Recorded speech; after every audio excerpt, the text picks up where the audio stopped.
Today, we're here to introduce a crucial video narrative, Kyle's story, which sheds light on the severe implications of traumatic brain injuries, or TBI, among children. In the United States, TBIs are a leading cause of disability and death in children. Recent statistics indicate that thousands of young lives are impacted annually due to injuries sustained while riding bikes, motorcycles, longboards, and engaging in similar activities, many of which can be prevented with proper helmet use. Kyle's story is not just a recount of one child's journey with TBI. It's a wake-up call to the importance of helmet safety. Through this video, we aim to highlight the critical need for education and prevention strategies to safeguard our children from preventable injuries. Let's take action by promoting helmet use and making safety a priority in our communities. Together, we can make a difference in preventing traumatic brain injuries and protecting our most valuable asset, our children. This is Kyle's story.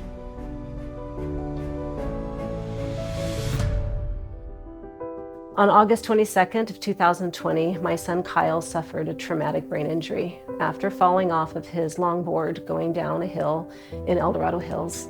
On the day of Kyle's accident, I had actually flown out to Orlando, Florida to visit my grandchildren.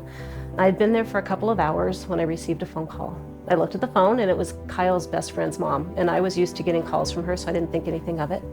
When I answered the phone, I said, "Hey, Christy, what's up?" And all I could hear was a very emotional voice saying, "I don't know Vince, but they're going to do everything they possibly can for him." So the night of the incident, it was late evening, early nighttime, had just turned dark. Engine 86 was in quarters, Medic 85 was in quarters, and we were both dispatched. It originally came out as a fall, and then as we were responding to the call, we were getting notified by dispatch that it was a longboard accident. And you can kind of tell as we were responding that the information wasn't coming in clear, so we knew there was some panic at the scene. And as we were rolling through the neighborhood, we saw Kyle in the middle of the road, down, longboard off on the side of the road, and his friend was there with him. He's in the middle of the road, and usually that's a bad sign that they haven't been able to get up and move to a safer location. So I grabbed some equipment off the engine and went to him, and we usually hold C-spine because we know they're injured. And I put my hands on his head and said like, "Hey buddy, what's going on?" Something to that sort. And he was kind of combative and he said like, "Get off me or get away from me." And those were the last words that he said. The first thing we look for on a motorcycle accident, a bicycle accident, a longboard accident, is the helmet, and to see what kind of damage there is to the helmet, because that gives us an indication of how hard they may have hit their head. If the helmet is damaged, if it's fractured, was it being worn properly? Were the straps on? Did the helmet actually come off because they hit their head so hard? And unfortunately, there was no helmet. And it only took a minute to realize when Stacy had made patient contact that she knew he was critical, and then things began happening quickly. Since Kyle was a minor, it would be normal for us to try and reach out to his parents and contact them, give them a quick update, let them know that we're taking their son to the hospital. Not necessarily tell them how severe he was, but encourage them to get there sooner than later. So I ended up speaking to Kyle's mom on the phone. She was out of state and was able to tell her Kyle had been in an incident, he was injured, and that it would probably be good if they got to the hospital sooner than later. Within moments, I was on the phone with Captain Cowles of the El Dorado Hills Fire Department, and he was giving me the information about what had happened to Kyle, and he told me that he was now en route with one of his paramedics on the way to UC Davis Medical Center. So we were going code 3. It was critical, lights and sirens, down to UC Davis, and we probably had a 25-minute transport time. In the back, we're, getting him packaged, so finishing C-spine with him. Yeah, he's starting IVs, and we're getting multiple IVs. So during this, we're doing a physical assessment, doing head to toe, and seeing where the injuries are. At this point, he might have given a little flinch the first IV, but he gave nothing during the second. So we knew he was going downhill, and he still had a good amount of blood coming from his ear. And then during transport, his breathing rate changes. His heart rate goes down into a bradycardic rate. So it's all the signs of head trauma that are screaming at us. And a lot of it we can't do anything about. We're just transporting him to the hospital. So we start breathing for him, which At that point, his heart rate does go up a little bit, but his pressures are sky high. So he just was not in a good place. And so we're continuing to try to assess him. And then just as we get to UC Davis, he starts full grand mal seizures. And as we're rolling him through the ER, he's just seizing. And so he actually even ripped out part of his arms. Like, he was able to break free from our C-spine, and once you're C-spine, it's not easy to do that. So, I mean, yeah, that was one thing when I knew it was bad, when he started to seize like that. What his brain does over the next several hours, no one really will know until his brain is done experiencing the injury. And I knew from that point I needed to get myself home as quick as possible. So we arranged for a flight, and I was able to land in Sacramento. The next morning at 11:30, my husband picked me up and we went over to the hospital right away. Because Kyle was not wearing a helmet, he suffered what they call a traumatic brain injury, also known as a TBI. So my husband is a firefighter paramedic. He's retired now. And with significant calls, I'd give him a call and say, hey, we just had this awful call, and told him about it. And I was like, I don't think this kid's gonna make it. And he didn't either. And so we kind of just, it's bad. We talked about it at the engine on our way back. Mike and I did, and he and I both agreed as well. We hope he survives the night. And if he does, I wonder what his outcome will be. Yeah. Because clearly his brain is damaged, and the brain struggles at healing, different than other parts of the body because it's the nerve center. And it's unfortunate that the reality is you're often left with deficits. So we were hoping that he would still be intact the next morning. That day I had a doctor tell me that Kyle would be at UC Davis Medical Center for at least 6 months, and that he would move on to rehabilitation center for 2 years. And that was if he were to survive.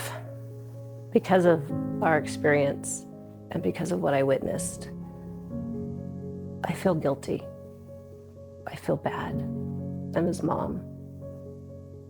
I wish that I had had a better understanding and knowledge of how dangerous it is not to wear a helmet when you're doing these kinds of events.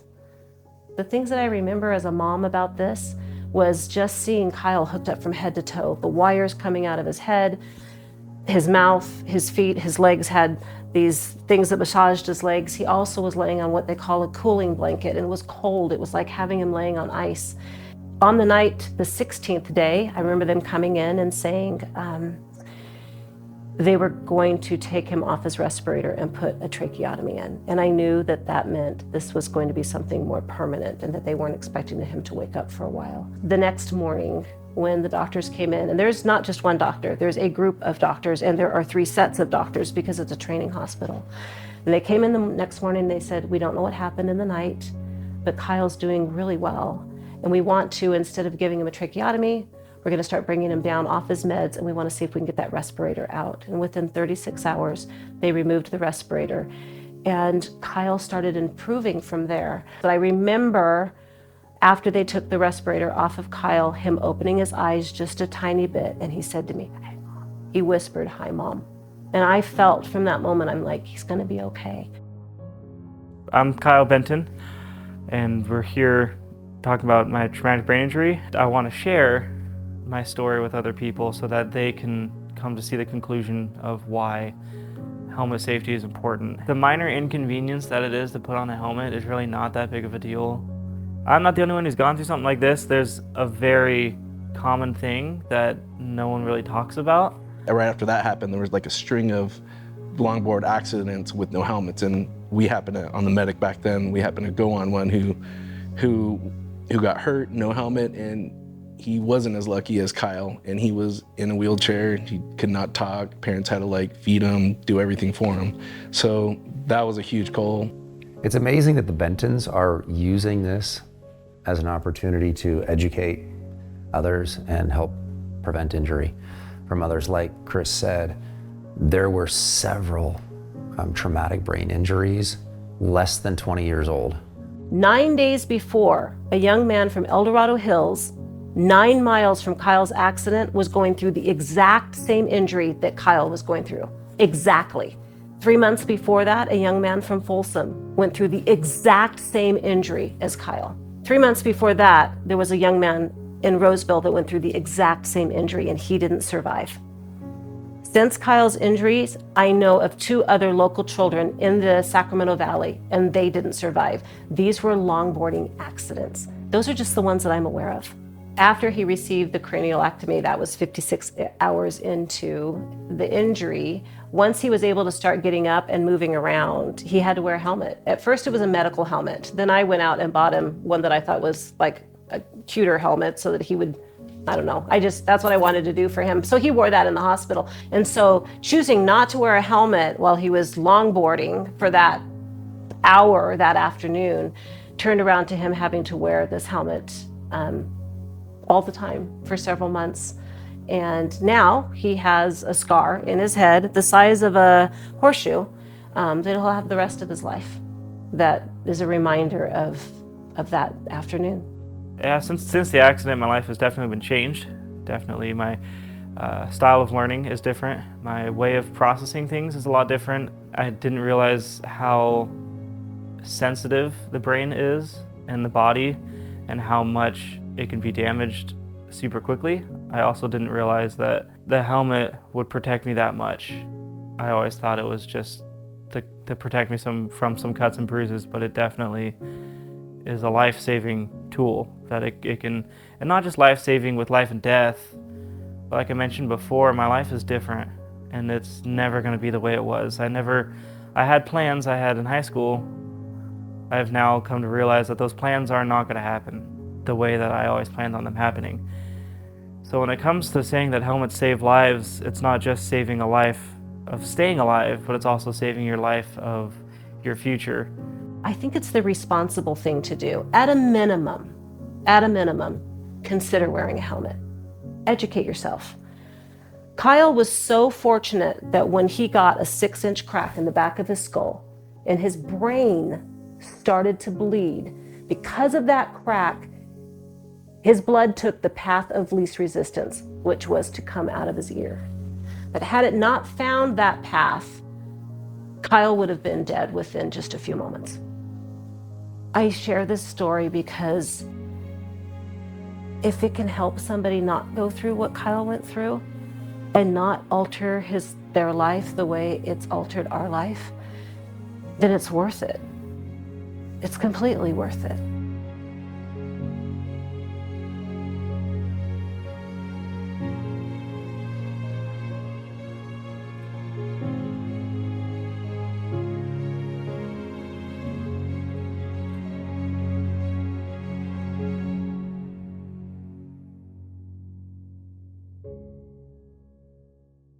Every year, numerous accidents occur that could have been prevented by one simple action: wearing a helmet. Over 100,000 emergency department visits occur annually due to skateboarding accidents, and a percentage of those involve severe traumatic brain injury. As you just heard, traumatic brain injuries can have lifelong consequences, affecting memory, coordination, and even the ability to speak or live independently. Even a mild traumatic brain injury can have serious consequences. As an emergency physician, I've seen many children and young adults with injuries related to skateboarding or biking. Many of those injuries are minor: cuts, scrapes, bruises, and broken bones. But for an unlucky few, the injuries are absolutely devastating. Those with the most severe injuries usually have one factor in common: not wearing a helmet. But the good news is that there are simple steps that we can take to help prevent these injuries. First, always wear a properly fitted helmet when riding a skateboard or any wheeled device. It should sit level on your head, covering your forehead, and snugly secured with a chin strap. Second, make sure that your helmet meets approved safety standards. Look for the certification label inside the helmet, indicating it complies with ASTM or SNELL standards. Lastly, set a good example for your children. Wear a helmet yourself and educate them about the importance of head protection. Let's make helmet safety a family priority. Remember, wearing a helmet can save lives and prevent life-altering injuries. So let's ride smart and protect our most valuable assets, our brains. Together, we can help keep El Dorado Hills safe and injury-free.